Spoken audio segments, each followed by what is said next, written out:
கமலஹாசனுக்கு எந்த மொழி உணர்வோ இன உணர்வோ எதுவும் இருந்ததாக இப்போ வரலாற்றில் ஒரு பதிவும் இல்லை. இப்போ இடி ரைடுக்கு பயந்து தான் ஓய்வில் இருக்காரா? இடி எல்லாம் அவளுக்கு ஒரு பெரிய பொருட்டே அல்லங்க. உதயநிதியை சுற்றி பல டவுசர் பாய்ஸ் இருக்காங்க. இவர்களெல்லாம் இப்போ திமுக பேர் கெட்டு போவதற்கு ஒரு காரணம். கேட்டால் நாங்கள் ஊரில் பெரிய பண்ணையாக இருக்குவாங்க. கருணாநிதி ராஜராஜ சோழ பரம்பரைன்னு சொல்லிக்குவாங்க கருணாநிதி குடும்பம்லாம். இந்த முட்டாப்பா 200 ரூபாய் ஓட்டு போட தமிழனுடைய வாக்குகளை கருணாநிதி வாங்கிக்கிறாரு. கமல் எந்த படத்தில் நடித்தாலும் லிப் லாக் உதட்ட அப்படியே லாக் பண்ணிடுவார். இதாயா மக்களுக்கு இவர்தாயா இந்த சிறந்த நாடாளுமன்ற உறுப்பினர்.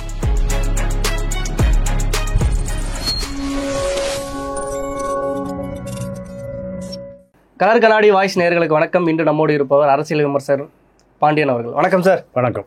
இப்போ பார்த்தீங்கன்னா உதயநிதி ஓய்வில் இருக்கிறதா சொல்கிறாங்க. நிஜமாலே ஓய்வில் தான் இருக்காரா? இல்லை, அவரை பொறுத்த வரைக்கும் அவர் ஒரு அழுத்தமான அரசியல்வாதி அல்ல. அவர் ஒரு ஆக்சிடென்ட் அரசியல்வாதி. கருணாநிதி அவர் ஒரு அரசியல்வாதி. காரணம், கிளை செயலாளரிலிருந்து பொது செயலாளர் வரை ஒவ்வொருத்தர் என்ன அரசியல் எப்படி அவன் எதிர்கொள்கிறான் என்கிற விஷயங்கள் பூரா கருணாநிதிக்கு அத்துப்படி. ஆனால் Udhayanidhi born with platinum spoon. அப்போ அவருக்கு நீங்கள் இதே எரர் தான் அன்புமணிக்கு. ராமதாஸ் வீதியை பெட்டி தூக்கிட்டு போய் ஒவ்வொருத்தனா கன்வின்ஸ் பண்ணி தான் வன்னியர் சங்கத்தில் சேர்த்தினார். அன்புமணி 35 வயசுலேயே சென்ட்ரல் மினிஸ்டர், சார்ட்டர் ஃப்ளைட்டில் வெளிநாடு போவார். பல கோடிகளை வச்சுட்டு பெட்டியை வச்சுட்டு மருந்து கம்பெனிக்காரன் பூரா எங்கே நிற்பான்? அன்புமணியுடைய பங்களாவில் நிற்பான். ஆனால் ராமதாஸ் காளிப்பட்டியை தூக்குற கூட ஆள் இல்லை. நான் நேரில் பார்த்த காலமெல்லாம் உண்டு. அதே கதை தான் யாருக்கு? உதயநிதிக்கு. அவரை சுற்றி ஒரு சின்னவர்கள் கூட்டம். யார்? நயன்தாரா வீட்டுக்காரன் விக்னேஷ் சிவன், மிச்சர் பார்ட்டி விக்னேஷ் சிவன், அப்புறம் ரத்தீஷ். ஒரு கோப்பையில் என் குடியிருப்பு, ஒரு கோலமயில் என் குடியிருப்புன்னு ஒரு கோலமயிலோடு நிற்கிறார் ரத்தீஷு. அப்புறம் ஆகாஷ் பாஸ்கர். 1000 கோடியா? நான் இப்போ தரையா எடையா படத்தடையா? யார் யார் படம் நிற்கிது? தனுஷ் நான் தர்றேன். விஜய் படம் ஜனநாயகன் எவ்வளோ? 500 கோடியா? காலையில் வாங்கிக்கோ, செக்கு வாங்கிக்க, கொடு 1000 தேட்டரு செண்பகமூர்த்தி கட்டுப்பாடில் இருக்குது. எவனை படம் தூக்க படத்தை தேட்டரா என்ன வேலை? 100 கோடி இந்த எழுதி வாங்கி காலையில் காசு வாங்கிக்க. இப்படியான அரசியல் யார்? உதயநிதி. அப்போது உதயநிதி ஓய்வில் தான் இருப்பார். என்ன காரணம்னா, உதயநிதியை சுற்றி பல 1000 கோடி வைத்திருக்கிற விளையாட்டு பிள்ளைகள், அவர்கள் தான் அரசியல்வாதி. இதில் சபரீஷன் கோச்சிட்டு போயிட்டார். ஏன்? இல்லை, அரசியலை செய்ய தெரியாத இளைஞர்கள் பூரா குடும்பத்தை பேரை கெடுக்கிறான். இது மருமகனுக்கு கவலை, மகனுக்கு இதுதான்டா உல்லாச உலகம் உனக்கே சொந்தம் டயட சந்திரபாபு பாட்டு தான். இதாயா அரசியல்? மாவட்ட செயலாளர் பூரா பல்ட்டி அடிக்கிறான், மந்திரி பூரா குட்டிக்காரன் அடிக்கிறான். அப்புறம் என்ன அரசியல்? ராமதாஸ் வீட்டில் அன்புமணி முடி கியூவில் நிற்பான். தலித் மலை டி சண்முகம், பொன்னுச்சாமி. அப்போது ஒருவன் ஒரு கிளை செயலாளர் ஆவதற்கு என்ன பாடுபடும் எனக்கு தெரியும். ஆனால் இவர்களுக்கு மத்திய மந்திரியே எங்கே வருது? காலுக்கு வருது. அப்போ இவர்களை பொறுத்த வரைக்கும் அதிகாரம் என்பது மிக சாதாரணம். ஆனால் கடைக்கோடி தொண்டனுக்கு அதிகாரம் என்பது எட்டா கனி. அதனால தான் அவர் ஓய்வில் இருக்கார். எப்போ வரணும்னு தோணுதோ அப்போ வருவார். இப்போ இடி ரைடுக்கு பயந்து தான் ஓய்வில் இருக்காரா? இடி எல்லாம் அவளுக்கு ஒரு பெரிய பொருட்டே அல்லங்க. இடி எல்லாம் ஒரு பொருட்டே அல்ல. எத்தனை கோடி எடுத்துகிட்டு போனாலும் அடுத்த நாள் காலையில் அந்த பணம் வந்துடும். அவர்கள் இடி ஐடி இதுக்கெல்லாம் பயப்படுற காலம்லாம் தாண்டி போயிடுச்சு. திமுக ஒரு 75 ஆண்டு கால கட்சி அது. பல இடிக்கள், பல ஐடிகள், பல டெல்லிகள். அதனால தான் அண்ணா துறையால் சவப்பெட்டிக்கு அனுப்பப்பட்ட காங்கிரஸை இன்றைக்கு வரைக்கும் திமுக பாதுகாத்து 10 சீட் கொடுத்து வச்சுருக்கியா? அது இடி ஐடிக்கு பயந்து தான். 14க்கு பிறகு தான் இடி ஐடி மோடிட்டு போகுது. அது வரை யார்கிட்ட இருந்தது? சோனியா வீட்டு வாசலில் கட்டி வச்சுருந்தாங்க. இடி அதிகாரிகளையும் ஐடி அதிகாரிகளையும் சோனியா வீட்டில் ராகுல் காந்தியில் கிச்சு தாம்பாளம் விளையாடுவார், ஐடி ஆட்களோடையும் இடி ஆட்களோடையும். நீங்கள் பிரியங்கா காந்திக்கு ஒரு செக்யூரிட்டி இன்சார்ஜ் ஒருத்தர் இருந்தார், ஒரு டிஐஜி. அவருக்கு சிபிஐ டைரக்டர் ஆகணும்னு ஆசை. பிரியங்காட்ட சொல்கிறாரு, பிரியங்கா நம்ம ரப்பர் ஸ்டாம்ப் மன்மோகன் சிங்னு ஒருத்தர் இருந்தார், அவர்கிட்ட சொல்லி அவரை சிபிஐ டைரக்டராக போட்டாங்க. இந்த கூத்தெல்லாம் நடந்தது டெல்லியில். அப்போது சிபிஐ டைரக்டராக வருவதற்கு பிரியங்கா காந்தியினுடைய ஆதரவு வேணும். மத்திய அமைச்சர் ஆவதற்கு ராகுல் காந்தியினுடைய புன்சிரிப்பு வேணும். நீங்கள் நம்ம திருச்சி வேலுச்சாமி என்ன ராஜீவ் கொலை நடந்த பிறகு 91ல் எங்கே போகிறாரு? சோனியா வீட்டுக்கு போகிறார், நம்பர் 10 ஜன்பத்துக்கு வீட்டுக்கு போகிறார். அங்கே பல மாநில முதல்வர்கள், முன்னாள் முதல்வர்கள் பூரா வராண்டாவில் படுத்து கிடக்கிறாங்க. எங்கே? சோனியா வீட்டில். அப்போது பல மாநில முதல்வர்கள் எங்கே? சோனியா வீட்டு வராண்டாவில் காத்திருக்காங்க, அந்த லானில், அந்த புல்தரையில். ஏன்னா 28 மாநிலங்கள், ஒரு 8 யூனியன் பிரதேச முதல்வர்கள், 34 பேரும் அங்கே காங்கிரஸ் கட்சியினுடைய தலைமையகத்தில் 34 மாநில தலைவர்கள், அவர்கள் தான் முதலமைச்சர்கள். அப்போது அங்கே ஒரு முதலமைச்சராக இருந்தால் பரபரப்பாக இருக்கும். 34 முதலமைச்சர்களுமே சோனியா வீட்டு புல்தரையில் உட்கார்ந்துருப்பாங்க. அப்போது பிரியங்கா காந்தி ஆகட்டும், ராகுல் காந்தி ஆகட்டும், ஒரு அமைச்சரையோ இல்லை ஒரு மத்திய அமைச்சரையோ ஒரு மாநில முதல்வரையோ பார்த்தா ஆச்சரியமாக தெரியுமா? தெரியாது. எப்படி தெரியும்? ஒரு கும்பலாக உட்காந்துருக்காங்கய்யா. அதில் யார் அசாம் முதலமைச்சர், யார் ஆந்திரா முதலமைச்சர்? இதே தான். உதயநிதியை பொறுத்த வரைக்கும் 35 அமைச்சர்கள் போய் அங்கே அட்டென்ஷனில் நிற்பாங்க. சேகர் பாபுலாம் பல்ட்டி அடிப்பார். சேகர் பாபுலாம் பல்ட்டி அடிப்பார். அப்போ அவருக்கு இந்த அரசியல் அதிகாரம், சீஃப் செக்ரட்டரி காத்துட்ருப்பார், டிஜிபி காத்துட்ருப்பார், பல பேர் காத்துட்ருக்கும்போது அவருக்கு இதெல்லாம் ஒரு பொருட்டாகவே தெரியாது. நீங்கள் 174 சோமா செட்டு அங்கே ஏதாவது பார்ட்டி இருக்கா? விக்னேஸ்வரன் ஏதாவது அரேஞ்ச் பண்ணியிருக்காரா? இதுதான் பொழுதுபோகும், இதுதான் பொழுதுபோகும். ஏன்னா இவர்களுக்கு அதிகாரமெல்லாம் ஒரே இடத்துல குவிக்க வைக்கப்பட்டிருக்கு. அதனால் இந்த அதிகாரமோ அரசியலோ இதெல்லாம் அவர்களுக்கு ஒரு பெரிய பொருட்டல்ல. இதுதான் அரசியல், திமுக அரசியல். இல்லை, இவர் ஓய்வு பெறுதல் அரசியல், இது பின்னாடி எதனா அரசியல் இருக்கா? ஒன்றும் அரசியல் இல்லை. சபரீசனுக்கும் உதயநிதிக்கும் நீங்கள் ஒரு சர்ச்சை இருக்குது, பிடிக்கலன்னு சொன்னீங்க, என்ன காரணம்? உதயநிதியை சுற்றி பல டவுசர் பாய்ஸ் இருக்காங்க. இவர்களெல்லாம் இப்போ திமுக பேர் கெட்டு போவதற்கு ஒரு காரணம். யார் அந்த டவுசர் பாய்ஸ்ன்னு சொன்னால்? நீங்கள் ஆகாஷ் பாஸ்கர், ரத்தீஷ், விக்ரம், ஜூ ஜூ ஜூ ஜூ அது என்ன ஜூன்னு தெரில, ஜூ சிங்க புலி கரடி இருக்குது, ஜூ போல் இருக்குது. அப்புறம் விக்னேஷ் சிவன், இப்படி ஒரு பெரிய கூட்டமே இருக்குது. நம்ம ரோமியோ சினிமா கம்பெனி தயாரிப்பாளர், அப்புறம் அந்த கேசி மார்ட்டு கேசவன், இப்படி ஒரு டவுசர் பாய்ஸ் எல்லாம் 10,000 கோடி வச்சுருக்கான். எல்லாம் அந்த 4 வருஷத்தில் திருடுனது, 4 வருஷத்தில் அடித்தது. London, France, America, Japan, Dubai, Singapore எல்லா பக்கம் சுற்று வாங்கியிருக்கான். டாஸ்மார்க் எம்டி விசாகன் 50,000 கோடி அப்படியே பிரித்து விட்டார். டாஸ்மார்க் எம்டி விசாகன் அவர் 50,000 கோடி ரூபாய் வியாபாரம், சாராய டாஸ்மார்க் வியாபாரம். 50,000 கோடியில் வருஷம் 10% போட்டால் 5,000 கோடி வந்துடுது. 10% போட்டால் இதெல்லாம் யாருக்காவது இந்த வாய்ப்பெல்லாம் கிடைக்குமா? சபரீசனோட பின்னாடி என்ன சார்? சபரீசா முதலமைச்சருடைய மகளை கட்டிய மருமகன். அவர் என்ன பூர்வீகம், அவர் எப்படி வளர்ந்தாரு, எப்படி அரசியலுக்குள்ள வந்தார்? இல்லை, அவர் ஒரு வங்கி மேனேஜருடைய மகன். எளிய குடும்பம் தான். ஆமாம் ஆமாம். நீங்கள் கேட்டால் நாங்கள் ஊரில் பெரிய பண்ணையாக இருக்குவாங்க. கருணாநிதி ராஜராஜன் சோழ பரம்பரைன்னு சொல்லிக்குவாங்க கருணாநிதி குடும்பம்லாம். இவர் அவங்க அப்பா கோபாலபுரத்தில் ஒரு வங்கி மேனேஜரு. அண்ணா யூனிவர்சிட்டியில் முதலமைச்சர் மகளும் அவரும் ஒன்றா படிக்கிறாங்க. அப்போ 2 பேருக்கும் காதல் அரும்புது, அவ்வளோதான், வேறு ஒன்றும் இல்லை. முதலியார் பையன். அப்போ உடனே கருணாநிதி என்ன பண்ணுறாரு, பிடிஆர் அவர் ஒரு சைவ முதலியார். அப்போ அவர் முதலியார் பையன் யார்? விசாரி, சிறுவிபுத்தூர் பூர்வீகம். அவங்க அப்பா இப்போல்லாம் அந்த காலத்தில் அங்கே தான் இருக்காங்க.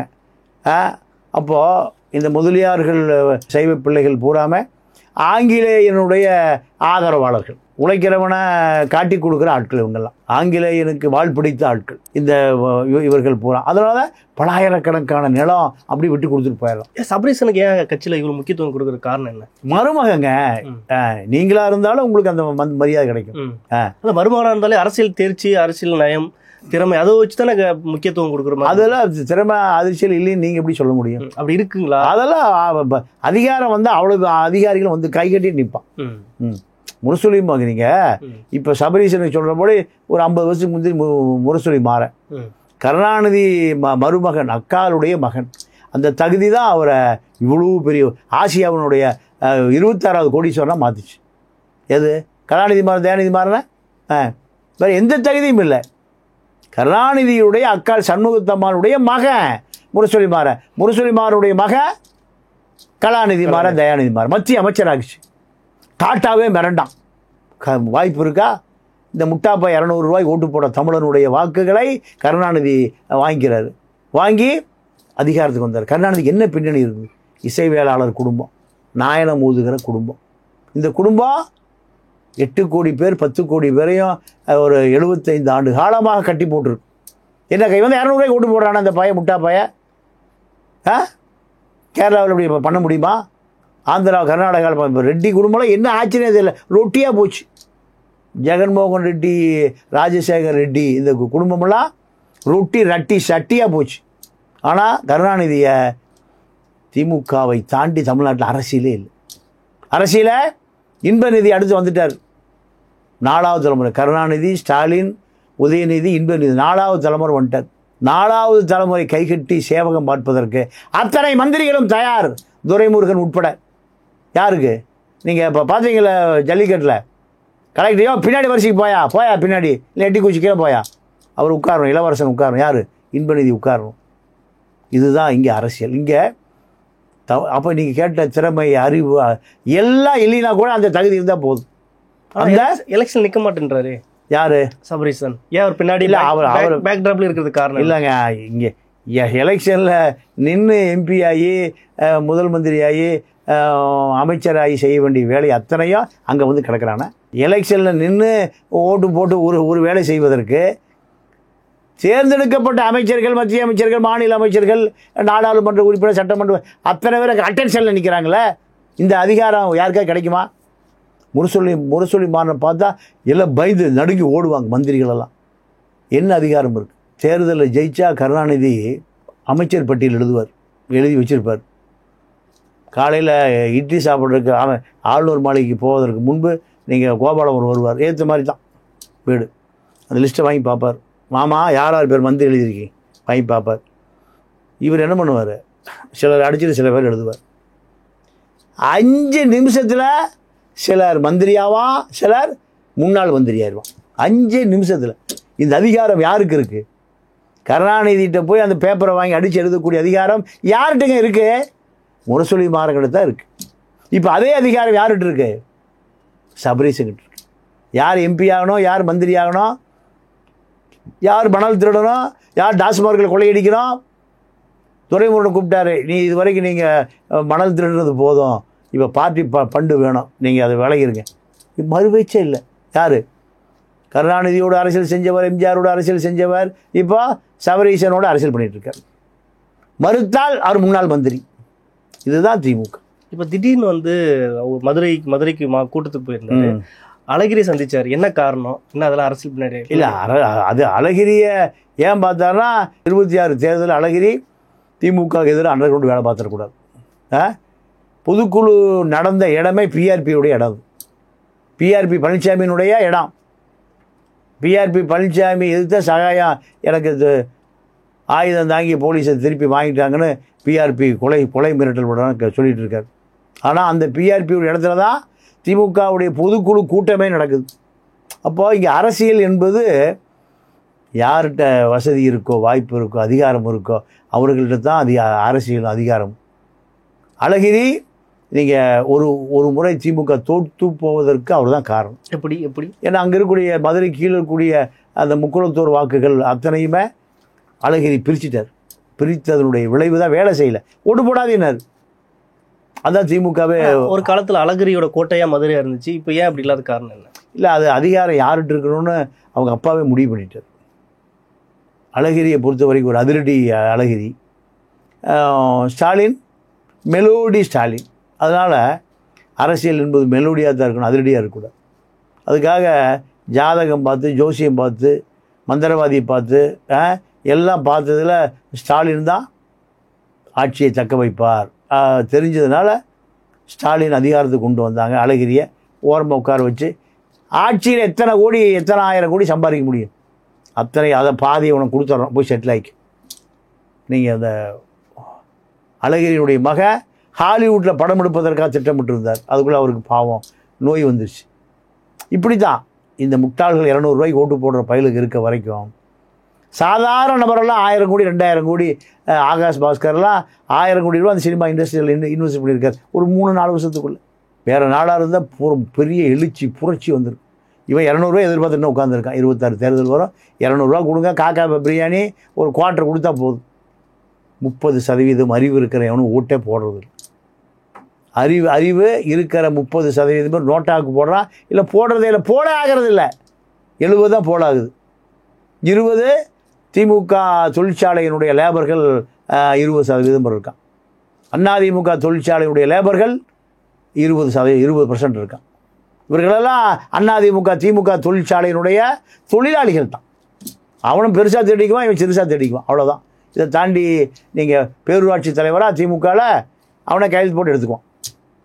மக்கள் கட்டுக்கிற வரிப்பணத்தை நீங்கள் உலகத்திலே 2% தான் கையெழுத்து போட்டு எடுக்கலாம். ஒன்று பிரசிடென்ட் ஆஃப் இந்தியா, இன்னொருவர் பேரூராட்சி தலைவர். அவனே செக்கை போட்டு எடுத்துக்கலாம். மோட்ரு வாங்கினுங்க, இப்போ பொது கிணத்துல மோட்ரு ரிப்பேராக போச்சு, புது மோட்ரு வாங்கணுன்னு நீங்கள் 10 லட்ச ரூபாய்க்கு பில்லை போட்டு 9 லட்ச ரூபாய்க்கு மோட்ரு வாங்கி 1 லட்ச ரூபாய்க்கு மோட்ரு வாங்கி 9 லட்சம் வீட்டுக்கு எடுத்துகிட்டு போயிடுவோம். இதுக்கு தான் நீங்கள் பேரூராட்சி ஊராட்சியெல்லாம் ஏலம் விட்டு பிரசன்ட் ஆயிடும். அப்போது அதிகாரத்தை நோக்கி தான் இந்த திமுக அதிமுகவே நிற்கிது. டாஸ்மார்க்கையும் மணலையும் ஒழிச்சிட்டிங்கன்னா திமுக அதிமுக அழிஞ்சே போயிடும், வேறு வேலைக்கு போயிடுவான். வட்டச் செயலாளர் வண்டு முருகனெல்லாம் இப்போ டாஸ்மார்க்லாம் 24/7 ஓடுது. வட்டச் செயலாளர் கண்ட்ரோலில் தான் ஓடுது. காலையில் 12 மணிக்கு தான் திறப்பான், ரைட் 10 மணிக்கு டாஸ்மார்க்கு மூடணும். மீதி நேரம் 24/7 யார்? அந்த ஏரியா வட்டச் செயலாளர் தான் கடை நடத்துவார். பாரை யார் நடத்துவா? 5250 பார் தமிழ்நாடு முழுக்க யார் வச்சுருக்கா? திமுக வந்தால் திமுக வட்டச் செயலாளர், அதிமுக வந்தால் அதிமுக வட்டச் செயலாளர். மொத்தமாக கொடுத்துட்டு செந்தில் பாலாஜி காசு வாங்கிக்குவார். அதிமுக வந்தால் அதிமுக செந்தில் பாலாஜி இருக்கார், தங்கமணி, அவர் காசு வாங்கிக்குவார். இப்படி இதுதானே திராவிட இயக்கங்கள். வேறு இதை தாண்டி வேறு என்ன இருக்குது? இப்போது 2026 எலெக்ஷன் எப்படி திமுக எதிர்கொள்ளுன்னு நீங்கள் நினைக்கிறீங்க? திமுக ரொம்ப நம்பிக்கையோடு இருக்குது. எப்படி நம்பிக்கையோடு இருக்குன்னா, எப்படியாவது இந்த மகளிர் உரிமை தொகை 1500 பண்ண போகிறாங்க. 500 உடனே கொடுக்க மாட்டாங்க, ஒரு 6 மாதம் 7 மாதம் நிறுத்தி வச்சுப்பாங்க. அதில் 3500 வந்துடும். கடைசி மாதம் 1500 5000 ரூபா வந்துடும். ஓட்டுக்கு 2000 கொடுப்பாங்க. ஆக 7-8000 ரூபா அவங்க வங்கி கணக்கில் போட்டுருவாங்க. இது எப்போ? 26 தேர்தலில் ஒரு 8-10 மொத்தமாக வந்துடும். 1.25 கோடி மகளிர் உரிமை பெண்கள் இருக்காங்க. அவங்க ஓட்டு போட்டால் போதும், திமுக கூட்டணி கட்சி ஓட்டு போட்டால் போதும், முஸ்லீம் கிறிஸ்தவர்கள் தலித் வாக்கு இருக்குது, ஜெயிச்சலாம். இந்த கணக்கில் தான் இருக்காங்க. இது ஜெகன்மோகன் ரெட்டியுடைய கணக்கு. ஜெகன்மோகன் ரெட்டியில் அதிகாரம் இருந்தது, ஆட்சி இருந்தது, பணம் இருந்தது, எல்லாம் இருந்தது. அந்த அடுத்த தேர்தலில் என்ன ஆச்சுன்னு தெரியல. இப்போ ஜெகன்மோகன் ரெட்டி அதே நிலைமை தான் யாருக்கு வரும்? திமுகவுக்கு. ஜெகன்மோகன் ரெட்டி, ஜெகன்மோகனின்னு பழைய ஒரு பேய் படம் தான் எடுப்பாங்க, நம்ம ஜெயமாலினி, ஜெயமோகினின்னு. அதே போல தான் 26 தேர்தல் முடிகிற பொழுது ஜெகன்மோகனுக்கு என்ன நேர்ந்ததோ அதுதான் திமுகவுக்கு நேரும். ஆனால் எல்லா கூட்டணி கட்சியிலும் இருக்குது. தேமுதிக விரும்புது, பிசிக இருக்கு, பாமக இருக்கு. பாமக விரும்பக்கூடியதான் இருக்குன்னு சொல்றாங்க. எல்லா கட்சியிலும் இருக்கும்போது கூட்டணி பலமா இருக்குல்ல. ஆப்போசிட்ல யாரும் இல்லைல்ல. சீமான் கிடையாது, அதிமுகவும் கிடையாது, தனித்து போட்டிடுறதா தாவேக்க சொல்றாரு. அப்போ பலம் திமுக தானே. வெற்றி பெறுவது 2026 திமுக தானே இருக்கும். இல்லைங்க, அதாவது அதிமுக கூட்டணி 20% ஓட்டு நிரந்தரமாக இருக்குது. இத்தனை கட்சி கூட்டணியும் இருந்து நீங்கள் திமுக 3% தான் ஜெயிச்சுது. போன தேர்தல். எப்போ? 21. முஸ்லீம்கள் அப்படியே மொத்தமாக போட்டுருவான், ஒரு ஓட்டு கூட மாறாது. 14 முதல் 17% உள்ள வாக்கு, முஸ்லீம் வாக்கு அப்படியே மொத்தமாக திமுக தான் விழுது. இது விழுந்தால் திமுகவை காப்பாற்ற முடியலையே. 3% கிறிஸ்தவர்கள் அப்படியே போட்டுருவாங்க, பிஜேபி பூதத்துக்கு பயந்து. 3% தலித் இளைஞர்கள், படித்த தலித் இளைஞர்கள், பிஜேபி பிடிக்காதவன் அப்படியே போட்டுருவான். கம்யூனிஸ்டுகள் 2 கம்யூனிஸ்ட் ஒரு 2% இருக்குது. தேமுதிக 1% இருக்குது. பாமக ஒரு 2% இருக்குது. மொத்தம் 20 லட்சம் வாக்கு தான் பாமக மொத்த வாக்கு. டெஸ்ட்டே பண்ணிட்டார் ராமதாஸ் 2016.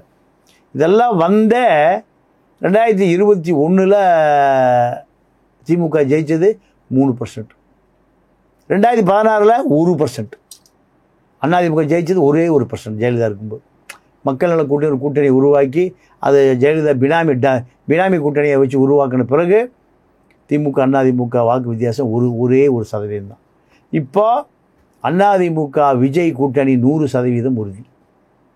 கூட்டணி முடிவு பண்ணுறது யாருன்னு கேட்டிங்கன்னா விஜய் இல்லை, அமித்ஷா. அதிமுக பிஜேபியோடு சேரணும்னு எடப்பாடி முடிவு பண்ணல, அமித்ஷா தான் முடிவு பண்ணார். கார் மாற்றி காரி சட்டை மாற்றி மாறு வேடத்தில் போய் யாரை பார்த்தாரு? சட்டசபையில் முதலமைச்சரே சொன்னார். இதே நிலைமை தான் விஜயும். நீங்கள் டிசம்பர் மாதம் விஜய் திமுகவை ஒழிப்பதற்கு எனக்கு இருக்கிற ஒரே வாய்ப்பு அதிமுக தான். நேரம் வந்துடுவார். 10% வாக்கு எதிர்பார்த்துட்ருக்காங்க. வருஷத்துக்கு 10 லட்சம் +2 மாணவன் வெளியே போகிறான். அவனுக்கு அரசியலே தெரியாது, திமுகவும் தெரியும், அதிமுக தெரியாது. அவனுக்கு விஜய் திரிஷா டான்ஸ் தான் தெரியும். படத்தை பார்த்தானா விஜய் இப்போ தள்ளி விட்டு திரிஷாவோட அவன் டூயட் பாட ஆரம்பிச்சிடறான். டிக்கெட் வாங்கிட்டு போய் உட்காந்தானா அவன் தான் டூயட்டு. படம் முடிகிற வரை திரிஷாவோட கதாநாயகன் யார்? இந்த டிக்கெட் வாங்கிட்டு போகிறவன் தான். ரஜினி படத்துக்கு போனால் நம்ம தமன்னா கூட காவாலா பாட்டு இவன் தான் டிக்கெட் வாங்கிட்டு பார்க்குறான். இவன் 1000 ரூபா டிக்கெட்லேயே ஜோடி சேர்ந்தாரான். 3 மணி நேரம் இவன் தான் ஜோடி. இப்படி பாலின வக்கரங்களை தூண்டி விட்டு இதை சினிமான்னு பேர் சொல்லி ரஜினி கமலஹாசனை காமிச்சு இந்த பாலியல் வக்கர உணர்வுகளை இளைஞர்களை தூண்டி விடுவதுதான் சினிமா. இது யூ, அது ஏ படம் தான் அது. ஆனால் அது யூ படம் கொடுத்துட்றான். தமனா பாட்டு காவாலா எப்படா இடுப்பு இருக்கிற துணி கழண்டு விடுன்னு பார்த்துட்டு இருக்கான். இதாயா ரஜினி படம்? இதா ரஜினி மக்களுக்கு சொல்லுவது? அப்படியே பாலியல உணர்ச்சியை அந்த இளைஞனை தூண்டுறது. 1000 ரூபா டிக்கெட்டுக்கு. கமல் எந்த படத்தில் நடித்தாலும் லிப் லாக் உதட்டு அப்படியே லாக் பண்ணிடுவார். இதாயா மக்களுக்கு? இவர் தாயா இந்த சிறந்த நாடாளுமன்ற உறுப்பினர்? கன்னடத்துக்காரன் பூரா ரிவிட் அடிக்கிறான். எதனால்? கன்னடத்துக்காரனை தமிழர்கள் பின்பற்றணும். கன்னடத்துக்காரனுடைய மொழி வெறியை தமிழர்கள் கொஞ்சமாவது அவன்கிட்ட கொஞ்சமாவது கடன் வாங்கி கொள்ளணும். மகாராஷ்டிராக்காரனும் கர்நாடகாரனுக்கு இருக்கிற அந்த மொழி வெறியை தமிழன் கொஞ்சம் கடன் வாங்கினானா இவனுக்கு உப்பும் உரப்பும் விற்கிறதே இல்லை. எல்லாம் கர்நாடகாரனும் ஆந்திரா மெஸ்ஸில் தான் உரப்பாக இருக்குது. தமிழ்நாட்டில் சாம்பாரில் ஒன்றுமே இல்லை. சாம்பாராக ஆக்கிட்டான். அந்த காலத்து ஜெமினி கணேசன் படத்தை பார்த்தா சாம்பாருக்குவான், ஒன்றுமே இருக்காதுறாங்குவான். இப்போ தமிழன் 10 கோடி பேரும் சாம்பாராக ஆக்கிட்டான். உணர்ச்சியே இல்லை. எப்படி சொல்கிறீங்க உணர்ச்சியே இல்லைன்னு? ஆமாம், உணர்ச்சி இருந்தால் அவன் தக் லைஃப் அது இங்கிலீஷில் தான் இருக்குது. எல்லாமே போஸ்டரே இங்கிலீஷில் தான் இருக்குது. இவர் தமிழை பற்றி பேசுகிறாரு, பரமக்குடி ஐயர். தக் லைஃப் என்னையா அது தக் லைஃபு? படமும் இங்கிலீஷு, போஸ்டரும் இங்கிலீஷு. கர்நாடகாவில் போய் கண்டிப்பாக தமிழிலிருந்து வந்தால் தான் கன்னடம்னா அவன் கரெக்டாக பண்ணுவான்னு தெரியும். ஏன் படம் எப்படி ப்ரொமோஷன் ஆகிரும்? ரஜினி ஃபார்முலா அது. ப்ரொமோஷனுக்காக தான். அவ்வளோ வேறு என்ன? இவனுக்கு என்னங்க நோக்கம் இருக்குது இவனுங்களுக்கு? கௌதமி தப்பிச்சு ஓடலையா? என் மகளை நான் காப்பாற்றி ஆகணும்னு போலியா? என்ன காரணம்? கௌதமி காப்பாற்றலை, மகளை காப்பாற்றணும் பொம்பளை ஓடுறான். யாருக்கிட்ட இருந்து? கமலம். இதுதான் இவருடைய சுயரூபம். என்ன இருக்குது இவனுடைய என்ன இருக்குது? இந்த கோடம்பாக்கம் களிசடைக்கிட்ட என்ன இருக்குது? அதாவது எல்லா அரசியல் தலைவர்களும் கமல் பேசுன்னு சரிதானா பண்ணுறாங்களே. இல்லைங்க, கமல் பேசுன்னு சரின்னு இப்போ போய் கர்நாடகாவில் போய் பேச சொல்லுங்களேன் பார்ப்போம். யாரும் கமலுக்கு ஆதரவாக யாரும் குரல்னு வரல. எல்லாரும் சரி தெரியுங்க. இல்லை இதெல்லாம் சும்மா நடிப்புங்க. திருமாவளவன், செல்வ பெருந்தகை, ஆமாம், அப்புறம் தமிழ் திரைப்பட தயாரிப்பாளர் சங்கம், இல்லை எல்லாம் சரி. ஆனால் ரஜினி படம் வரும்போது அவர் ஒரு ப்ரொமோஷனுக்கு ஒரு கொளுத்தி போடுவார், இவர் ஒன்றும் கொளுத்தி போடுவார். இவர் எம்பியாக மட்டும் இல்லைன்னா அடுத்த கடையில் மன்னிப்பு கேட்டிருப்பார்.